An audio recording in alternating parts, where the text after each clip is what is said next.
Hey everyone, and welcome back to the channel. So today, let's take a look at the 2026 BMW M240i. This model is finished off in Vegas Red Metallic, and with options, MSRP is just shy of $62,000. We have a very nice spec for this particular model and a very popular sports car from BMW.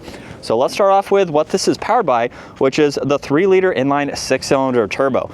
Now the 240 is only paired to the 8-speed automatic.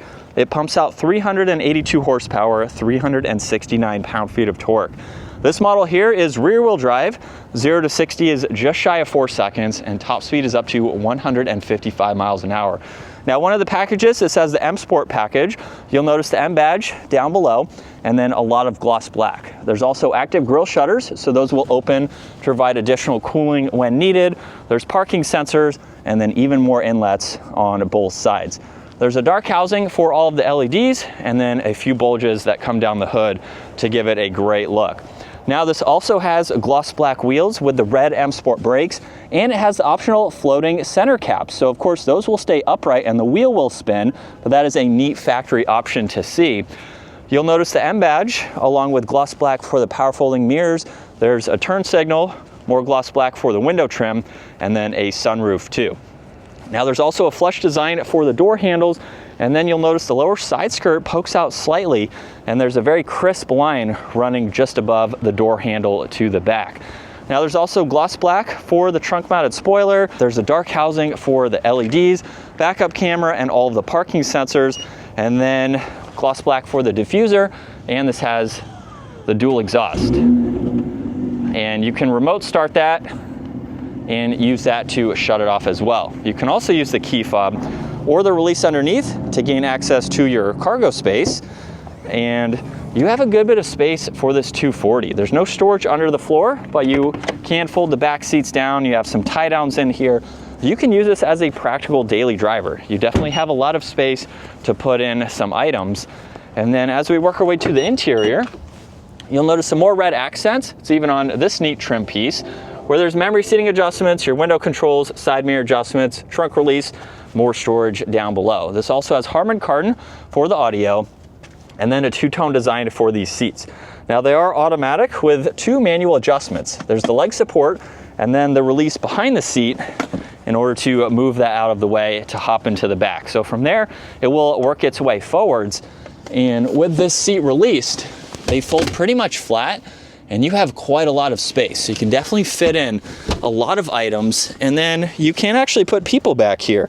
Now, 5'10", I am touching the headliner. I could ride around on a short trip possibly, but this is going to be better for smaller kids. You might even be able to put a car seat back here too.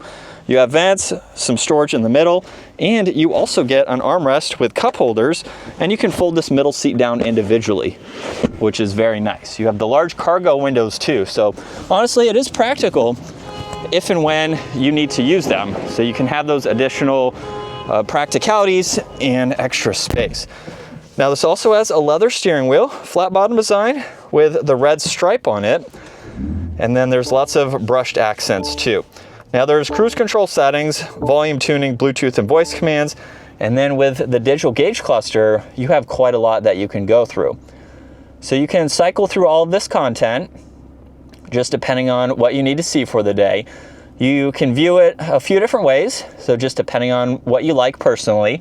And then the head-up display has a few adjustments too, to get through that info. There's headlight adjustments, a dimmer switch for the gauges, 1 air vent, and then with the infotainment system, everything in the lower section is fixed, and you can also use this rotary dial to further go through it. So you have Apple CarPlay, Android Auto, all of your climate adjustments, your interior lighting. You can get into your drive settings too. There's a lot of apps to monitor. You have this split view for the home screen, which is nice. And then there's climates, your navigation, music, and then this model has heated seats, a heated steering wheel, and there's temperature adjustments for driver and passenger. Carbon fiber is an option. There's lighting with your vents, volume tuning, hazards, and defrosters. Underneath more of the carbon fiber, there's cup holders, auxiliaries, wireless charging. There's the shortcuts again for this system, so you don't have to use it as a touch screen. And then this is how you put it into reverse. So this model only has the backup camera and then parking sensors. You cannot shift using this, so once you have it in S, you can shift with the paddle shifters, and then park's located behind that.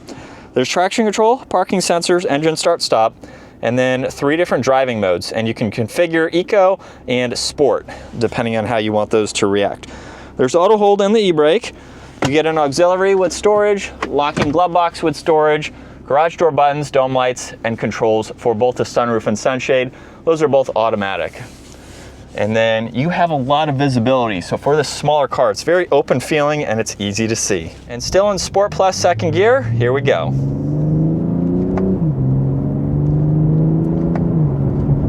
And that's just a minor acceleration for this new vehicle, but this is what it's like to be behind the wheel for the M240. Definitely a really nice place to be. You have a lot of ways that you can spec this. This particular model does have a few nice options, the Harman Kardon, the carbon fiber. That is about it. There's some other options that you can go with. You can spec it with distance pacing and adaptive cruise and some other options like that. So again, just depending on the options that you would like. One thing with the M240 as well is you do not have the option of going with the carbon fiber bucket seats, which, as I've mentioned with the BMW M2, you have some more performance style options like that. So it depends on how you plan to drive this car, what is going to best suit you for your driving style. You have a really nice comfortable seat, however. So again, if this is more of a daily driver for you, something that you just want to be comfortable, you have a great option to go with. Some really nice materials too. I'm not sure if the 240 has the option of going with the extended leather like some of the other models, so you do have some plastic within the interior here, but overall it has a great look to it with the rest of the materials, and it drives as you would expect for a BMW. So it's going to be very comfortable and smooth, not a lot of road noise or wind noise, making it a perfect vehicle to drive from point A to point B, and one that you can have some fun with as well. Now, as far as the driver's seat here goes with headroom, at 5'10", I have about an inch or so, and this is a height adjustable seat, so with it all the way down, I'm maybe 2.5 inches. So if you're any taller than 6 feet, it might be a little bit tight, but it's still fairly roomy for how small this vehicle is. You have a lot of interior space, which is nice. So it's a spacious interior for its smaller sizing. And then with this being a small vehicle, it's also going to be perfect for parking lot situations and just maneuverability. So as we make this turnaround here, we don't have rear wheel steering or anything, but super tight for its turning radius, which is very nice. And then I'm not doing the full potential today, but as I mentioned earlier with the specs, it's definitely a quick vehicle. It's something that is kind of under the radar if you don't know what this vehicle is. It definitely has performance for being an M Lite version. But that is going to wrap it up for the 2026 M240i. Once again, huge shout out to Hendrick BMW Northlake for providing this for me today. Take a look at their website. Give this video a thumbs up if you enjoyed it, and consider smashing that subscribe button so you can stay up to date with our daily uploads, and I will see you all in the next video.